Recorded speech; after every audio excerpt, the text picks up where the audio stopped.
Happening now. We'd like to welcome our viewers from across North America and around the world. This is the EdTech Situation Room, episode 260 for June the 1st, 2022. I am Wes Fryer, coming to you from rainy and stormy Oklahoma City, where for really just 3 more days, I am the Technology Integration and Innovation Specialist at the Cassidy School. We have wrapped up our school year and are having our last week of professional development meetings and packing up my room and getting ready. It's actually prom tonight for our daughter who's a senior. They do prom after school ends. And we got the big old baccalaureate. We got a bar. I cooked 2 pork butts, 18 pounds of pork last night. I'm cooking 30 pounds of brisket tonight. We got the big barbecue going on tomorrow. Awesome. Baccalaureate Friday, graduation Saturday, all the family. It's the big week. So joining me as always, and looking like he is in the basin of the bitter tooths, right? Or, I'm going to guess. It's Dr. Jason Neiffer. So good evening, Dr. Neiffer. And as I said before the show, your hair is slicked back. You're looking quite svelte, but I guess looks are deceiving. The haircut has not happened, I guess. No, it absolutely has not. And as I was mentioning earlier, at this point, it's really I think I could probably safely get a haircut. My stylist would happily mask up, but at this point, it's a personal choice. And since it's just so long and curly and kind of ridiculous, at this point, it's just out of sheer pleasure. So, but I don't think I'm here to talk about my hair. I am the executive director of the Montana Digital Academy, which is Montana State Virtual School located on the beautiful University of Montana campus in Missoula, Montana. I'm not packing up anything at this point, but in fact, if anything, I'm getting sat for the summer so that we can make plans and continue to map out future plans for the program. So, but I don't think that's what we're here to talk about tonight. Wes, what is the EdTech Situation Room all about? Well, we we've skipped a couple weeks, so it's kind of been an every other week show for a little bit. But usually we're here on Wednesday nights to talk about the past week's technology news through an educational lens. Basically, it is Jason and my excuse to get together and talk and sometimes rant and dive deep into different tech news, articles, and trends and things that we're seeing, and basically share some of the links that we found during the week. So if you go to our website, edtechsr.com, and click the links button, you'll be able to see our Google document, which has actually now been split. The first 200 episodes are all on their own doc, but episode 201 through tonight at 260 are here on this doc, and tonight's topics are the technology correction, Amazon, the future, Apple, Google, media futures, App World, Web3 cryptocurrency, which I've actually got Geek of the Week about that too, Ukraine-Russia war, artificial intelligence, the miscellaneous category that I know is Dr. Neiffer's personal favorite, right after the serious tech news. And then we've got our Geeks of the Week that we will end with. So it's been 2 weeks, and hello, Peggy George. We're glad to have you join us live. Where would you like to begin tonight's conversation? Well, I mean, there's a lot of interesting things going on in the kind of the general tech world right now, some of which has an application to schools and some of which doesn't. But let me just talk about a really nerdy thing to start with. 9 to 5 Google reported on May 18th that Amazon is finally refreshing their Fire 7 tablet. And one of the most critical things it's bringing to the platform is USB-C. So it finally has that modern standard. And I have to say that while I'm not necessarily a fan of the Amazon software, which is Android based on the Kindle Fire tablets, it is super easy to get one of these dirt cheap tablets and then hack a copy of kind of regular Android onto these devices. And I will admit, I already purchased one of these. It'll be here at the end of June. It's really $60 for a toy. I mean, this is like me buying something at the checkout counter, and it's like, yay, fun thing to play with. So I will get it and download a piece of software that's known as the Amazon Fire Toolbox, which is a PC program. You plug the tablet into your PC and run this program. It can do all sorts of things, including resetting the launcher on there and doing all sorts of installs on there, so it acts like a regular Android tablet.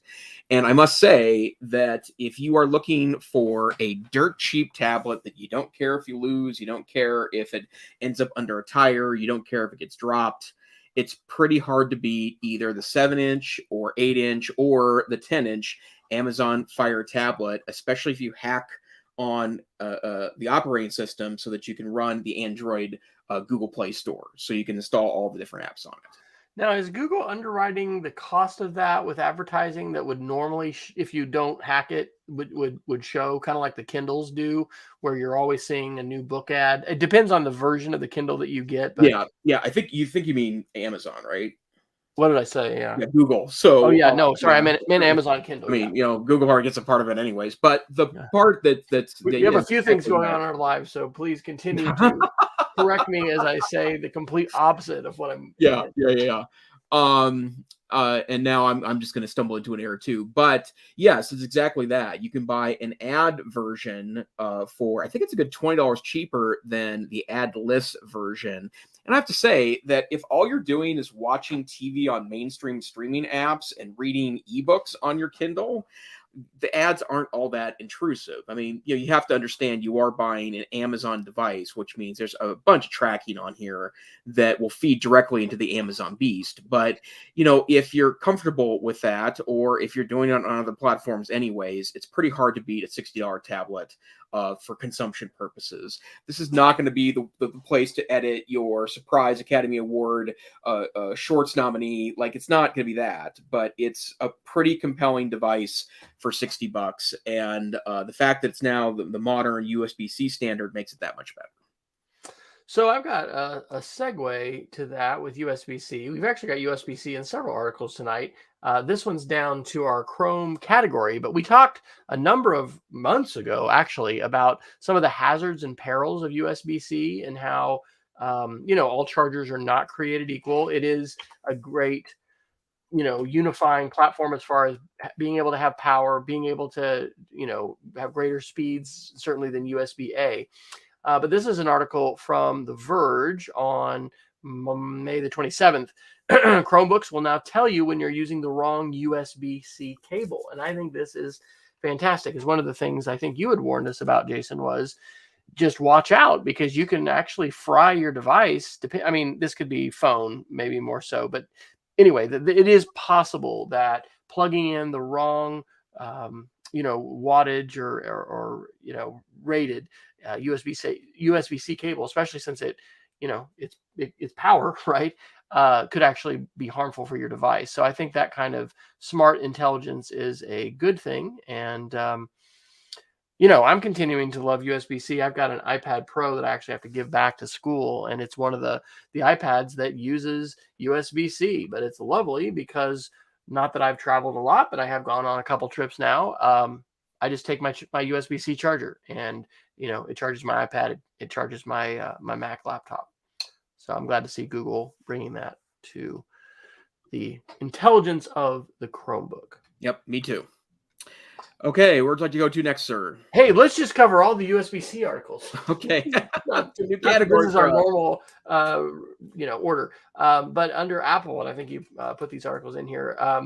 The Verge reported on May 13th that Apple is reportedly testing iPhones with USB-C. So I will put the question to you, Dr. Neiffer. If a USB-C iPhone was available, would that be something of interest? It would be. And my understanding is that we'd be talking about iPhone 15, I think. I don't think it's in the pipeline for iPhone 14, which is likely to be the model released this year. But it is something that I would be very interested in. In fact, the only device left that I use that's not USB-C is my iPhone.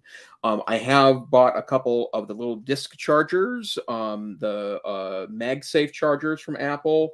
Those are pretty good quality, and those plug in via USB-C on the other direction. But for the cable sitting in my pocket, I have a couple USB-C cables in my daily carry bag, and if iPhone moved in that direction, that means that would be the sole cable I would need. And I agree, and we've talked about in the past how USB-C can be very problematic, but if you buy high-quality cables and high-quality chargers, you can use them across all these devices. And I think that's a very compelling user proposition. I don't have the box in here, but I have a good USB-C story because, folks, Dr. Neiffer is very influential, and sometimes he causes me to do things like go on TikTok and barbecue TikTok. I'll brag later. Just how many views it is really amazing. The difference between Instagram and TikTok. So Dr. Neiffer mentioning that the latest ribs, 1,334 views. I mean, that may not be exciting to anybody else, but you also mentioned in a Geek of the Week a USB charging brick from Anker. I think maybe it was our Christmas show or something like that. But our daughter has needed to get graduation gifts. Oh, what have we just ordered? Like 13 or 14 of? It's that $20 Anker 1200 millivolt, or I don't remember what the rating is, but it's USB-C and it's USB-A, and I mean that kind of thing can charge your laptop too. So we're like, this is a very practical gift for high school graduates that are gonna go off to college and whatever. So anyway, see the USB. We'll just call this show the USB-C show. I'm glad to see that kind of standardization happening, and I would also be really interested. I mean, I've wondered, there's so many charging cables. In fact, now I think with the watch maybe, or what, Apple doesn't give you all the chargers now or something like that. There's so many, I think, of the bricks that are out in the ecosystem that they just assume you have several when you buy like a new watch or something like that. And then I want to mention Peggy in the back channel. We were talking a little bit about ads and intrusiveness. Yeah, man, I rarely have to watch ads, and so when I do see them on streaming, I have not made the jump yet to the YouTube. What used to be YouTube Red, now it's just called, is it Prime or YouTube Pro, or I don't know what. Yeah, I'm a subscriber, but I couldn't tell you what it's called. Yeah, but I mean, I've been on the edge of that. So yeah. Well, I will tell you that just specific to that, when I end up on an account that's not signed in to my personal account, the advertising on YouTube is very jarring and much more. I mean, and in a way, it kind of biases me a little bit when I recommend YouTube videos, or when I think about using them in context of instructional design in an online classroom, which is part of my day job. And I worry about that a little bit because the advertising, it keeps getting more intrusive on YouTube. And I feel like, especially with the longer videos being split up into parts now quite often, it's a little discouraging. So yeah, it is, and I don't know if we're gonna see that shift much. Thankfully, and I don't know if this was part of their strategy, Google didn't kill the uBlock Origin and some of the other ad blockers that on Chromebooks and on the Chrome browser you can still block pretty much all of that. But when it comes to your own consumer device, your television, I think I had mentioned on the show a while back that I actually bought a little $30 Raspberry Pi, and there's a program called Pi-hole, which is basically set up to be a block and a filter to try to block all ads coming in, but it cannot do that within the YouTube application on Apple TV.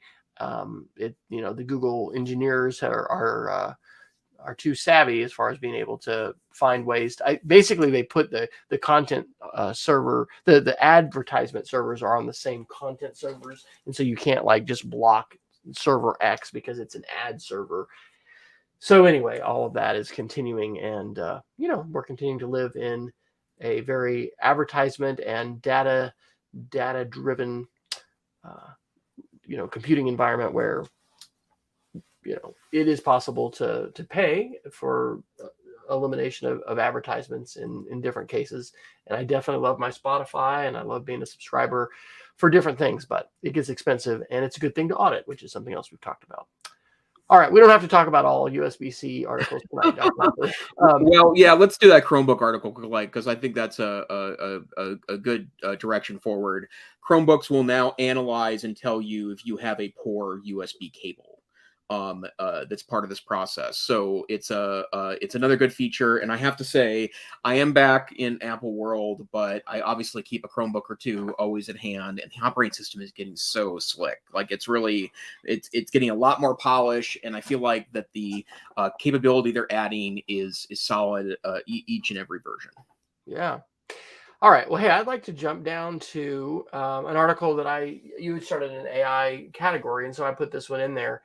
This is the New York Times on May 27th, and I am now sharing my New York Times as well as Washington Post articles as gift links, so you don't actually have to log in if you're not a subscriber.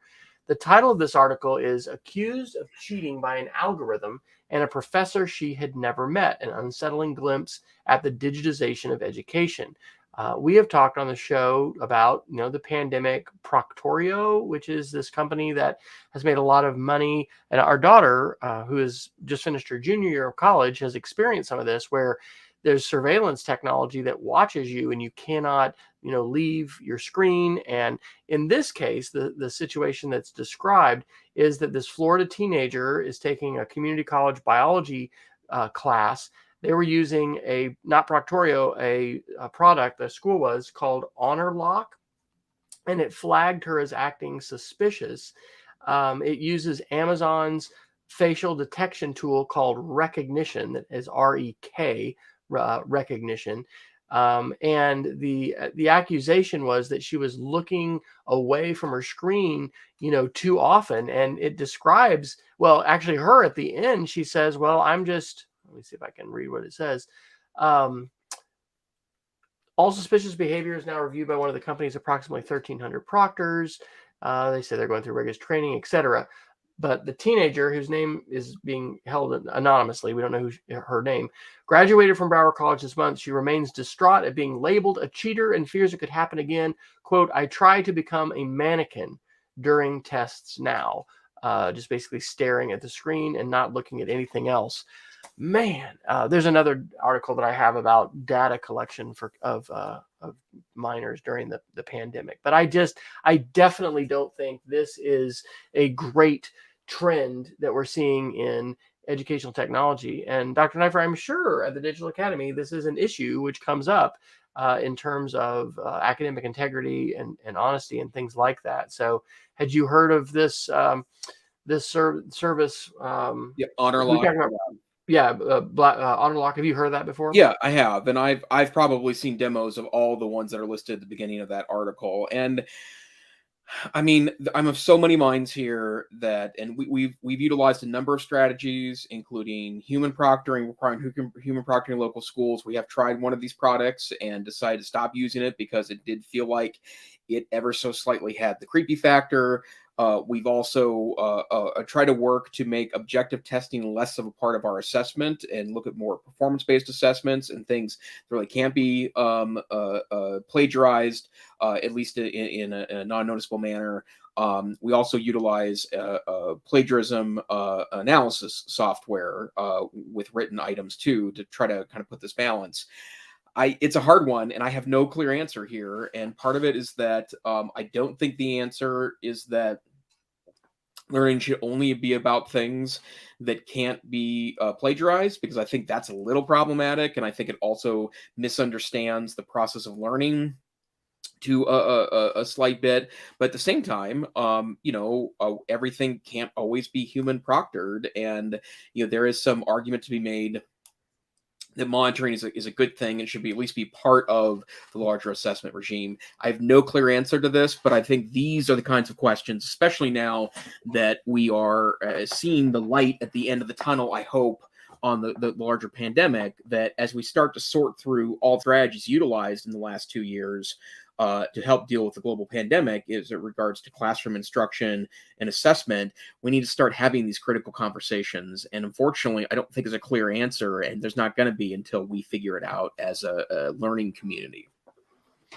One of the things which I very well may integrate into my lessons next year, I think I shared this actually a couple episodes ago as a Geek of the Week, when I was at the Atlas conference in Orlando, saw a wonderful presentation on algorithmic bias, and utilized a Google tool that allowed us to create a data set. We were holding up fingers and trying to create a quick data set that was trained to be able to recognize those things with the webcam on our laptop.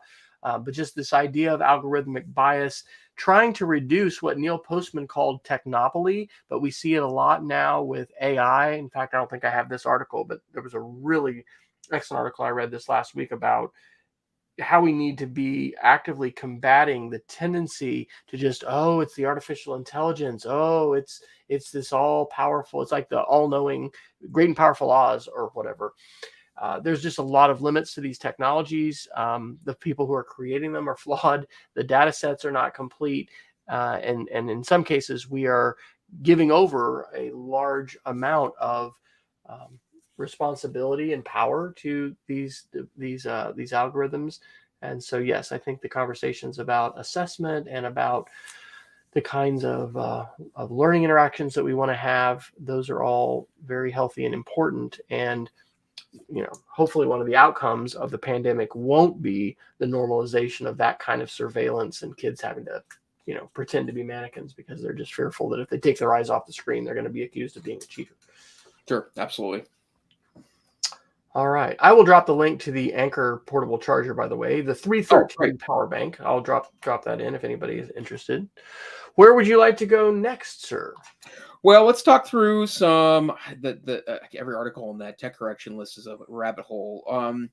Let's talk about this one. Some kind of culture of the future. Elon Musk, which is usually not the way I like to start a sentence, but Elon Musk reportedly declares remote work no longer acceptable at Tesla. And this is from today's Verge. And there was apparently a message that went out to Tesla employees.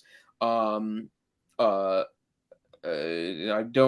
see here if I can find the whole message. Anyone who wishes to do remote work must be in the office for a minimum, and I mean minimum, of 40 hours per week or depart Tesla. This is less than we ask of our factory workers. If there are particularly exceptional contributors for whom this is impossible, I will review and approve these exceptions directly. Moreover, the office must be a main Tesla office, not a remote branch unrelated to the job duties. For example, being responsible for Fremont factory human relations, but having your office be in another state. Thanks, Elon. And I think this is part of this larger discussion, right? That some things that became very commonplace during the pandemic will start to be lifted and evolved in another direction. And I'm not saying that there isn't going to be a lot of permanent things that end up changing from the pandemic. But remember, a lot of talk, a lot of chatter around work and the future of work during the pandemic, like remote work was going to suddenly become a much larger part of what companies are going to do with their workforce. Buildings would cease to be as valuable as commercial real estate becomes basically empty. I'm not saying that that's not still potentially a reality, but let's not mistake that there will be some folks of which the pandemic and the changes that were contained therein it's just a reality. It's not going to last the larger health threat and public emergency. So I don't know if that has any direct application to education other than arguably the same thing could be true of education in that, I think we do need to take the opportunity, since we had to experience this terrible situation, to talk about what worked and what didn't and have that be a productive conversation. But I thought this was an interesting development today. I had a good conversation today with some of our teachers talking about distractions and screens and how we contend with them. It is really challenging today to think about the workforce, the reality of the workforce. Our son is back from Houston. He drove in today, and he spent the first 10 months of his post-college working life right next to me in this old bedroom without windows, working on 3 different computers remotely, and never had met any of his. I guess he did fly down and meet his boss, but anyway, the work environment was all virtual. It was all digital. And I think that companies like Google and many others who've made huge capital investments, Apple, huge capital investments in, physical infrastructure, definitely have an incentive to have people in person. So I don't know. I don't know how we're going to bridge that in education. I think that the pandemic helped us move forward with respect to some of that, because teachers that had never had any experiences at all teaching online, interacting with students online, had some experiences, but I don't know that many of them were optimal experiences. And anyway, I don't know how that needle shifts. So it's interesting to hear Elon say that, and that would be a great study to read. Looking at Fortune 500 companies now as we're leaving the pandemic, where are policies with that? I would hope that people are more flexible, and there's certainly a lot of jobs that can be done even more effectively, arguably, and demonstrably. My sister works for a dental software company, and she had been wanting to work remotely for a long time. Actually, she worked for that software company. Now she's worked for an office, but she does IT support. Anyway, she can document how many tickets and how effective she is, and she's been doing great, and she loves it. But it took the pandemic, I think, to actually get her chain of command or whatever, to authorize that. And now I think she's getting to stick with it. But I don't know how we shift the needle. Have you seen that happen in Montana education as a result of the Digital Academy, do you think, in terms of opening up teachers' minds to digital work and people needing these skills of telework and working with a screen versus just sitting at a desk and being together in one room?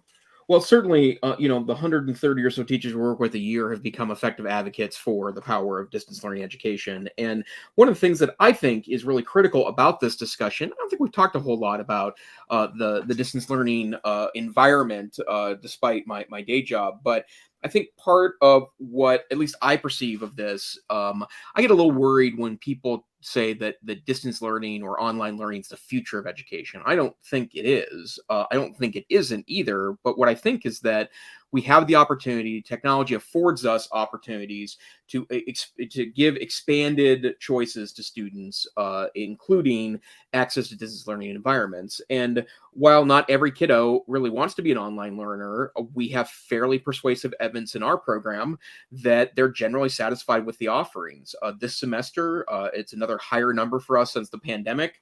87% of MTDA students that took our student perception survey were either satisfied or very satisfied with their Montana Digital Academy experience. That doesn't mean every kid is. I'm more interested in the 13% because I'd like to find out what it is about this environment that is so discouraging or off-putting to those students. They tell us in some of these surveys that they really need the consistency of an online instructor. I'm sorry, a face-to-face instructor in the face-to-face environment to feel like they're engaging appropriately. Some are more social than distance learning oftentimes allows opportunities to do. And I think those are important pieces. But in the same way that I think a student should have a choice not to take an online class, they should also have a choice to take an online class because it provides and affords a lot of opportunities for students they might not otherwise have.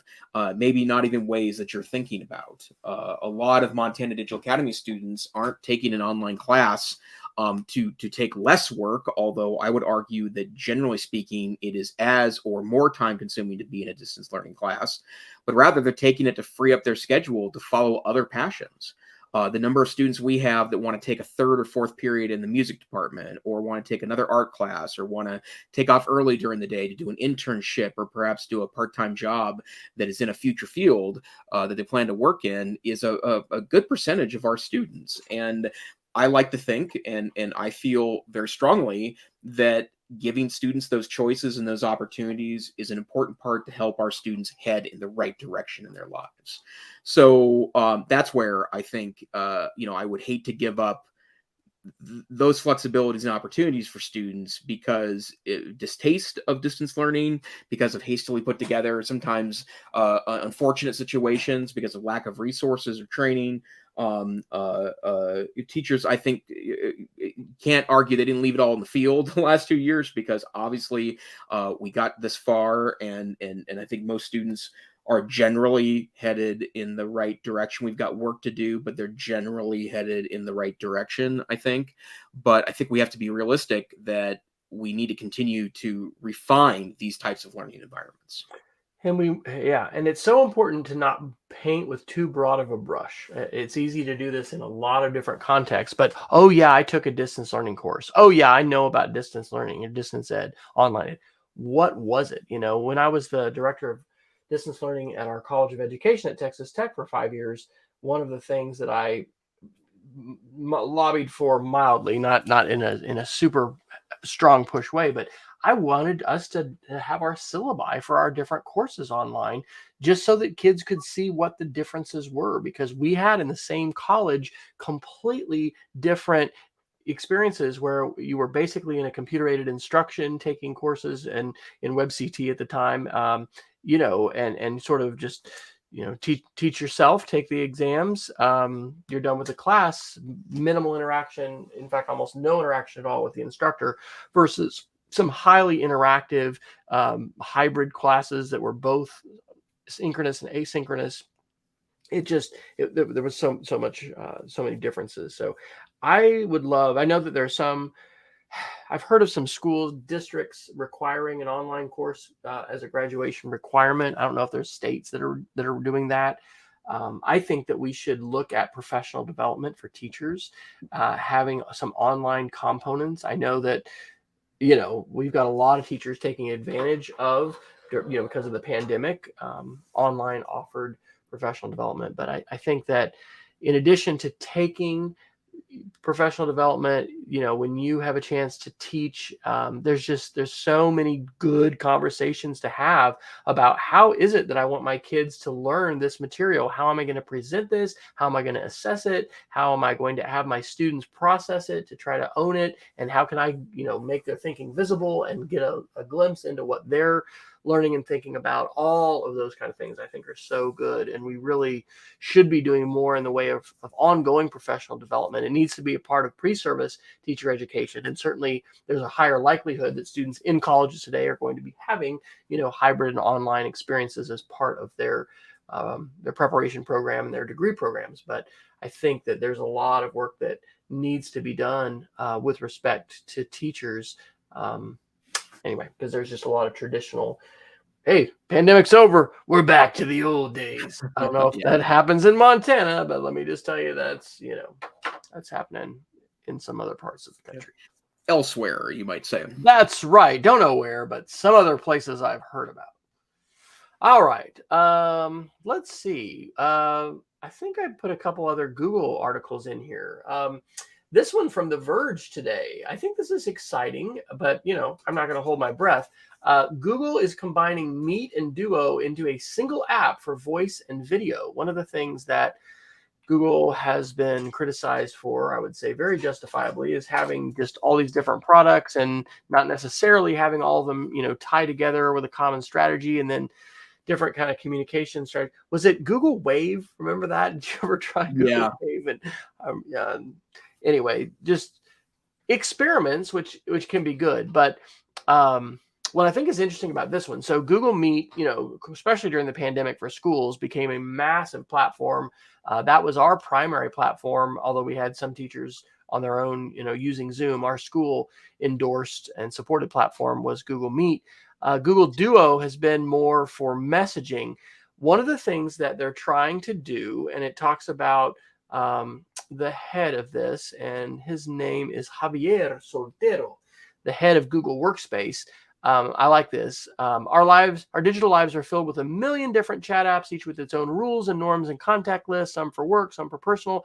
Google is hoping it can use Gmail addresses and phone numbers to bring that all together. So they're also trying to help it be smart to know what device to ring on. I don't know if you've had that happen with your phone and your iPad and your computer, but with Apple, if you authorize that, you can end up with your watch is going off, your phone, and just it's like all these different places. It certainly is a fractured environment for messaging. So I think this sounds like a positive thing for Google. And if they can figure out, the cross-platform side of this too, right? That's an important key for them. Anyway, this caught my attention. One thing though I wonder about is Google Meet is our platform, for instance, at school, for doing remote learning. Not that we've had to do that a lot, but I think we actually did have a snow day or an ice day this year where we had some remote learning going on. We also have, for our middle schoolers, the chat features within Google blocked. And again, I've had conversations with teachers concerned about this and the messaging apps and things like that. So if there's a more tighter integration with Meet and Duo, and I think the name Duo is even going to go away, it's just going to all be Meet. I wonder what kind of granular control school admins will have to say, well, we don't really want our middle schoolers to be chatting with that. If it's going to be an either or, well, then they can't have meat. They're going to have them all together. So, any thoughts on that? Yeah, I mean, it seems like the closest strategy I've seen yet to a unified messaging and communication platform strategy. So I think they keep getting closer. I will say that I hope they at some point tie in Google Voice into that as well. I love Google Voice. It's still one of my favorite Google tools, and I'm honestly surprised it's still around, because it seems like it's a bit of a kind of background tool for them. But they keep experimenting. I mean, it's kind of a meme now that Google can't get its conferencing / communication strategy together, but this seems like a good step forward. Definitely. And then there was one other Google article. I've never heard of this website before, but it links to the Google blog. This is the XTA developers website. I know what this is. Do you? Okay, from May 30th. Yeah. Google Drive finally adds support for common keyboard shortcuts. And this may seem like, oh my gosh, but yeah, it's a big deal. So using Control-C or on a Mac command, X for cut, V for paste, those kinds of keyboard shortcuts are now going to function in Google Drive. And I'll drop the link into our chat, and they've got a nice animated GIF there. And I like how Google does that, actually, with just the, no words. You don't have to push play. You just see this repeated animated GIF. But, just some additional features and enhancements coming to Google Drive. And I think, these kinds of, it's always good to see these improving, because guess what? We are at our school certainly spending more time than ever, in Google Drive. And it's also, by the way, not a bad thing to offer some professional development sessions or opportunities for teachers to be able to brush up on, Google Drive skills. My wife and I are in the process of migrating our data, from the school, which we're going to lose access in a month, to these email and Google accounts. The more organized that we've been in the past, the better that benefits us now when we're trying to save things and get things organized. So Peggy's got a question there in the chat. I'll throw it to you, Jason. Thoughts on Sheryl Sandberg departing Meta from COO? I had actually seen that headline, but I don't think I put that one in. I saw it earlier too. And, it's a time of change at Meta for sure. And, 14 years is a long time for someone in such a prominent position of power that's not the CEO or founder. So I would imagine that she's heading off into a new venture. I imagine she has enough money that she doesn't need to work if she doesn't want to. But I wish her well, and I'm still kind of curiously scratching my head about what happens now, or what's going to happen with Meta, because they're clearly going all in on the metaverse. And I believe I also read a headline earlier that they're changing their stock ticker name to Meta, away from FB. So clearly headed in that direction. Well, let's just segue to a Meta article, and I'm going to have to figure out where I put this category. I guess I put it under tech correction. This is bad.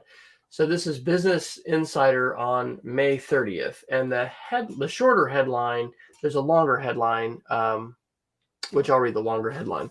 A researcher's avatar was sexually assaulted on a metaverse platform owned by Meta, making her the latest victim of sexual abuse on Meta's platform, Watchdog says. The article describes different researchers. There's a report, I guess, that came out from a group called Some of Us, and the title of the report is Metaverse, Another Cesspool of Toxic Content. The immediate story of this researcher was there's this safety protocol that they have in this world, and so the name of this world is called Horizon World. And it has a safety thing that will prevent people from getting in within 4 feet of you or something. Basically, you have a hula hoop and people can't get in close. And the people she was with, who of course were strangers, had convinced her, and she was a researcher too, I guess, so interested in what's going to happen. But anyway, took that restriction off, and then inappropriate things happened. So it is going to be super interesting to see where all of this goes. in terms of Meta. And I think in that article too, and I've read, Zuckerberg is saying, hey, we may lose money, for 3 or 4 more years until this kicks off. And the amount of money that they are spending on this is billions of dollars. I mean, it is crazy amounts of money. So I certainly don't think that, this article or this headline is going to derail the trajectory of where they're going. But another thing that was very interesting in the article is that, there are groups pushing for transparency. Have we heard this before in the tech correction? Yes, we have. Because, it's helpful, for instance, to know, well, just how many campaign ads were purchased, during the last election cycle or whatever. And Meta is not, as you might guess or be able to predict, super excited about reporting these kinds of incidents that are happening. And so there was a shareholder meeting the previous week on Wednesday. The proposal was introduced to complete a third-party assessment of, quote, potential psychological and civil and human rights harms to users that may be caused by the use and abuse of the platform, and whether those harms can be mitigated or avoided. And that proposal was voted down. So, this is going to be something to continue to watch. It reminds me of Second Life. I don't know how much you got into Second Life, Jason, back in the day. It was over 10 years ago or whatever. I mean, I dabbled in it, but I was like, yeah, I'm not really big on that. But just, there's going to be a dark and a seedy side to virtual reality, just like there is to actual reality. And my thought would be, let's be careful, as we hopefully should be with everything, what students have unrestricted access into. So anyway, that's kind of a dark article. You don't have to comment on it if you don't want to. We can just move on. Well, yeah, I mean, and rabbit hole, here we come. 9 to 5 Mac on April 26th quoted a leaked report that says that Facebook has no idea how to manage its user data. And now check this out, Dr. Fryer. The internal document is basically from privacy engineers at the Facebook ad team, which would be the most likely to have a privacy issue, right? Because the advertising is the problem here.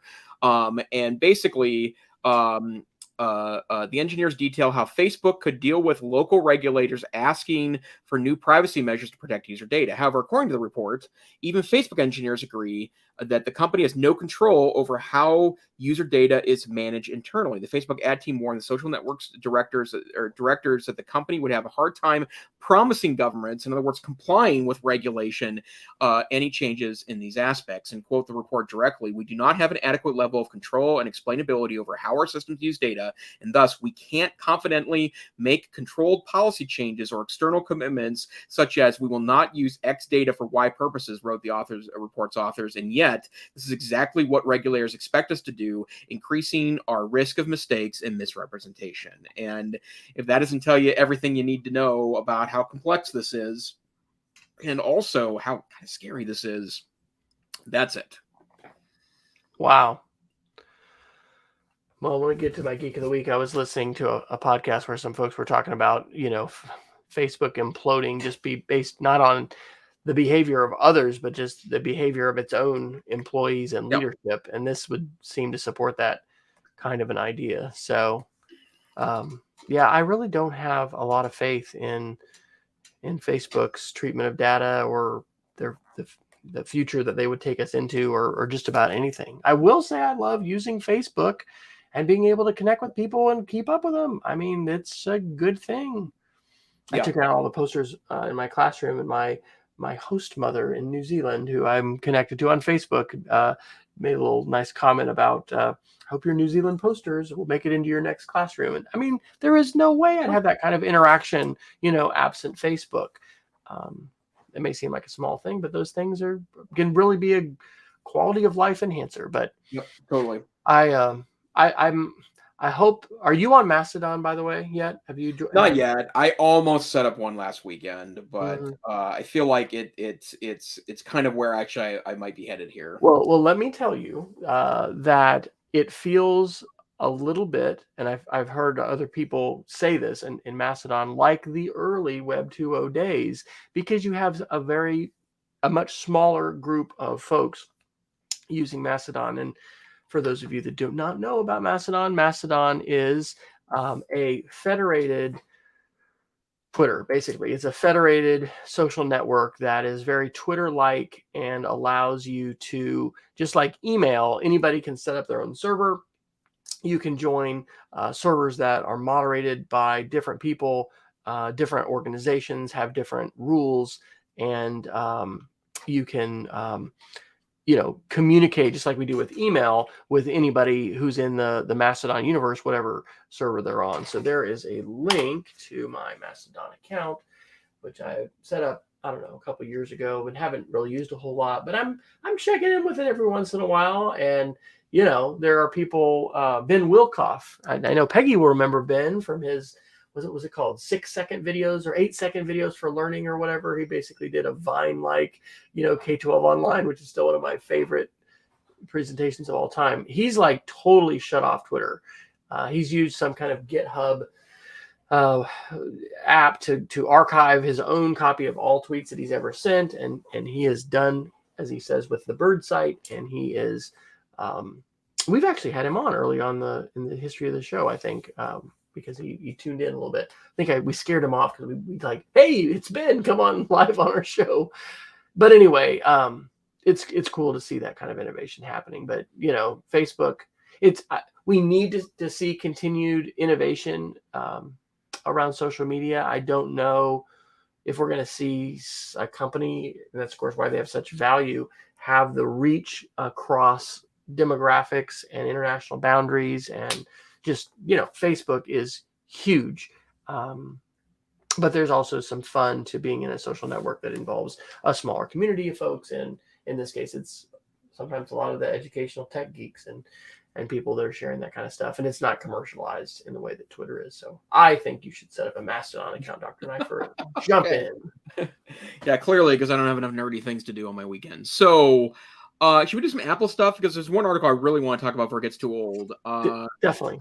This is from a couple weeks ago, but Apple has discontinued the iPod Touch. And that means they no longer have an iPod available for sale. And I believe, if I understand correctly, the last iPod sold out pretty quickly after that. A lot of people went in to kind of engage in the nostalgia of owning one of the last iPods. And it was 18 years ago this July. No, is that right? Oh, my Lord, it is right. 18 years ago this July, so my 18th wedding anniversary, that I received my first iPod, which was a third generation iPod.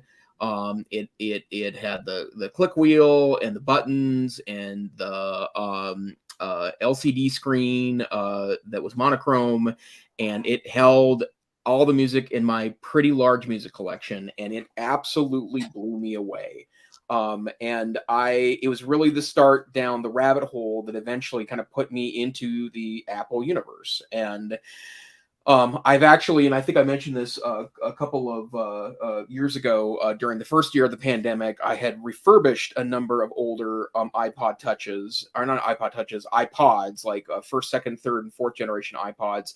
And I have 2 or 3 of them laying around the house that have a pretty decent library on them that I really enjoy listening to the music on. But and that was a successful experiment as far as the refurbs and picking those up. I was able to do 2 things. I not only, in some cases, put in a much larger battery, but I also was able to change out the hard drive for an SD card, micro SD card based storage system. So I do have an iPod mini running around here somewhere that's got 256 gigs of storage on it, which is massive.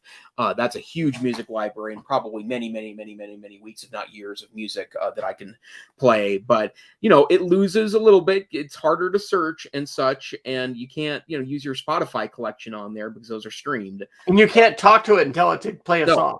You can't. But I will say that, and again, I keep it charged. You have to use the old 30-pin charger, which those are getting a little long in the tooth too. And as I remembered it, they break pretty easily. So do you sync it to iTunes, or how do you sync the music? Yeah, I have an older I have an older Mac Mini that I keep around to be able to easily do this. It has a modern version of, I can't remember which version back of OS 10 it has, but the newest versions work pretty well. And I've also tried to plug one into my M1 Mac Mini at home. The interface is a little wonky because they didn't carry over quite everything to the M1 Max, but still works. Yeah, and Peggy's saying she still uses her iPod that is loaded up with podcasts. Yeah. So there you go. Awesome. Well, we have jumped around all over the place today. Yeah. What about this Weather Channel one? You want to talk about that? Good. That's what I was going to talk about. This one. This one's a little like, look at the future of media. But this is a really interesting article from The Verge that the Weather Channel now offers an opportunity to subscribe to the Weather Channel, but via an app. And so it's available on all the platforms, including streaming TV platforms like Apple TV. And, the Weather Channel in the past has been dominated by cable subscriptions, right? Because that's the way you get access to it. And you can buy online cable subscriptions, so that it works out there too. But for a long time, the Weather Channel was asked by viewers, I don't want to go spend $250 a month. I like the Weather Channel.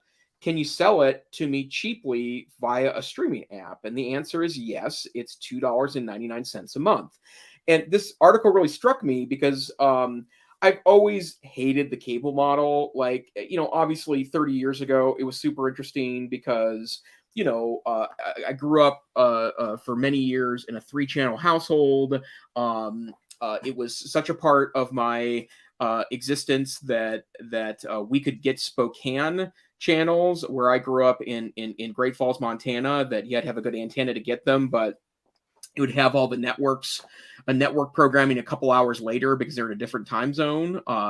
And I would watch Saturday Night Live at 10:30 at night on Saturday, and then at 12:30 I'd switch the channel to the Spokane channel and watch it a second time because that was the kind of late night nerd I was as a little kid. Well, cable was a huge change for me, right? First 30-ish channels and eventually hundreds of channels. But most people don't watch most cable channels. And in fact, it's the exorbitant high prices of things like CNN and ESPN is probably the better example there, that really subsidize the rest of those channels, and most of them are relatively low value. But the reason why they've been hesitant to break them up is because it really does get rid of the value proposition, right? That you're not getting, if you have to pay $15 a month for ESPN access and its various channels, that makes the other channels a much less good deal for the expanse of the service. But as the article talks about, people really like just the Weather Channel. Some people watch the Weather Channel all day long, and it's just on in the background, and they have quite a few subscribers that are happily willing to pay $2.99 months just to get access to the Weather Channel. And I say, good on you, Weather Channel. Huh. Well, the article also says, and I had no idea about this, from a content perspective, the Weather Channel, let's see, no, it's different. The website is different. So it's owned by IBM. And here, I just lost my place. Do a quick search here. Can we find where I was on there? Because I don't know. I'm not tuning in all this time, but the Weather Channel, as you know it, online and in mobile apps, is owned by IBM and is an entirely separate entity from the TV network. As a result, you can't stream the Weather Channel service on mobile or PCs, only TVs, until this app has come out. So, yeah, interesting. Yeah. Folks, maybe it's time to reevaluate all of your media consumption habits. Yeah, I agree. And decide whether you should just watch the Weather Channel. In today's polarized environment, this might be a healthy choice for us all. Yeah. Well, and I will say, and I think I mentioned this in the past, the last couple of months I've been subscribing to YouTube TV, which I really should cancel because I'm not using it nearly enough. And I did it for the Olympics, and then I did it for the NCAA basketball tournaments, men and women's basketball tournaments. So that was a part of why I also continued to purchase it. But to be honest, the deal my wife and I have is that if I don't get cable, or if we don't get cable, then I can subscribe to any streaming service I want to. And it's still well less than, I think we're subscribed to 2 or 3 at a time at least. It's well less than what we pay for cable. Cable is just not a very good value. Yeah. Peggy is echoing that she is not liking the fact that you have to pay for all of the channels, whether you watch them or not. So yeah, Peggy's got some podcasts going back to 2009. Oh wow, nice. Old stuff. All right. Let's see. Where else should we go? We're just kind of like randomly. You want to do the crypto? Well, I guess that was my article. Well, you can do the cautionary tales. Okay, so under Web3 cryptocurrency, this because it ties to my Geek of the Week. The Verge, this is a little old, but May 1st said that the Wikimedia Foundation has stopped accepting cryptocurrency donations. What I'm going to share on my Geek of the Week is definitely the best deep dive into crypto and helping me kind of wrap my brain around it. It reports that just under a tenth of a percent of the donations that the Wikimedia Foundation received last year, it's $130,000, were received in crypto donations. But the majority of their community that had about 400 members voted to do away with it. And they talked about the environmental implications of Bitcoin, the risk of scams, the fact that it's really not that much of the donations that they get, that there's issues with cryptocurrency. So anyway, I thought that was interesting that it caught my eye a few weeks ago. And then you want to pick up your cautionary tales? Actually, that's your article. Is it really? Well, Yeah. see, that's what happens. So when I don't talk about anything for a long time. So yeah. On May 10th, the Harvard Business Review wrote an article, Cautionary Tales from, from Cryptoland. And then this one, yes, this is how this I think took me down the rabbit hole. Molly White is a software developer and a Wikipedia editor, but she is an author of a website called Web3 is Going Just Great, which tracks scams, hacks, rug pulls, collapses, shady dealings, other examples of problems with Web3. And anyway, so finding her, this is what happens sometimes when you are looking for articles for the EdTech Situation Room, was absolutely great in terms of following her. I haven't, been to her website, but I think she has a book that she's written about this as well. But definitely someone who is very, very critical, not only of cryptocurrency, but of Web3 and a lot of hype that's happening around some of these technologies. So I thought those were both worth checking out. It's been a while, but I will say we had conversations earlier, and this is the case. My dramatic fortune in Dogecoin does not seem to be coming to fruition. I still am way up on my Dogecoin purchases, but the value is about 1/10 of what it was during the height in 2021. Well, why do you want to do anything before Geeks of the Week, or shall we Geek of the Week it? No, let's Geek of the Week it. Okay, well, so my Geeks of the Week tie right into that line of thinking about crypto. So Dan Olson, who is a Canadian, has a video up called "Line Goes Up: The Problem with NFTs," and we have talked about this on the show. And this is a category of things that I'm like, I don't understand this. I know this is a big deal. It's helpful to, get together with Jason and talk about it to try to get my head around a little bit more. NFTs are the non-fungible tokens, and these are the crazy stories of people saying, yeah, somebody, paid $1 million or some crazy amount of money to own the digital version of this slam dunk that Michael Jordan did in 20 years ago or something, or to purchase the digital version of this. So the bottom line to this, and his channel is called Folding Ideas. He's got 717,000 subscribers, but this video, Line Goes Up: The Problem with NFTs, it's 2 hours long, but it has almost 8 million views. It was put up in January. So that is a Geek of the Week. And then the other thing is I just listened, shout out to my friend Brian Turnbaugh for pointing me to this. Ezra Klein, who works for the New York Times, has a great podcast called The Ezra Klein Show, has a great interview with Dan Olson. And I listened to that entire thing yesterday and today. So basically what this seems to point out in really clear, it reminds me of debate in terms of the way that the argumentation, especially in the video, is presented, is that this is really a scam. This is something that people have been touting and, it's so complicated, but you can get in on it. You can't really use Bitcoin today and even Ethereum and some of these other coins as a replacement for currency. And people are looking for these really, really big multipliers of investments.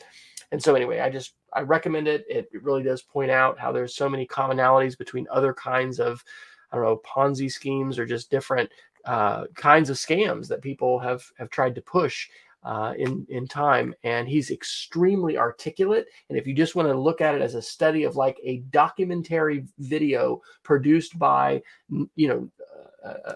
I mean, I don't know what he does professionally. Maybe he is a professional videographer, but it is a superbly written and performed video, and extremely persuasive. And it really has me, I think, understanding NFTs and crypto a lot more, that this is something that people have concocted that has a lot of just like I was reading in that last article, a lot of environmental impacts, a lot of perhaps unintended consequences. But this whole idea that it's going to save the world and it's going to fix all our problems is really a lot of hype. So maybe you'll have a chance to take a look at that, Jason. We can talk about it a little bit more, but that's, I will say, based on your link on Twitter, I watched the first 15 minutes and it was both enthralling and concerning is the way I would describe the situation. So yep. Okay, great. And what do you got for us? Yeah, I have a really quick tool that I discovered a couple of days ago on one of those random websites you should know about, Liz. It's called Whiteboard, Witeboard. Cool tool. Basically, you start a whiteboard, you send the link to someone else, you can both draw on it at the same time. I think it'd be really useful if you're ever doing live tutoring, live one-on-one work with someone else. It's really easy to start a whiteboard, Witeboard, a whiteboard, and send it off to someone else, and you both can draw. Works really well on touchscreen, I've discovered, which includes both an iPad touchscreen and a Chromebook touchscreen. So that's Whiteboard, Witeboard.com. Dr. Fryer, where can people find you on the internet? wesfryer.com/after. I've recently updated it. So basically every social media link that is past or present is there. How about your Mastodon link there? It is. It is. Okay, yeah. there you go. My last social media link. So I know who to add then when I create my Mastodon site. And I am at Tech Savvy Teach on Twitter. This here is the EdTech Situation. We are a once a week broadcast that broadcasts on Wednesday night at 8 p.m. Mountain Time, 9 p.m. Central Time. Later this summer, we'll be moving to a brand new hour, 7 p.m. Mountain, 8 p.m. Central Time, 9 p.m. Eastern Time, where Dr. Fryer will be relocating soon. If you can't catch us live, although I wish you would, please find us wherever finer podcasts are aggregated. You can go to our website, edtechsr.com, get a tiny MP3 of the show, or check out all the links. You can also see us on YouTube and Facebook. Thank you for joining us tonight for the EdTech Situation Room. Stay safe, stay savvy, and we'll see you next time on the EdTech Situation Room. Good night. Adios.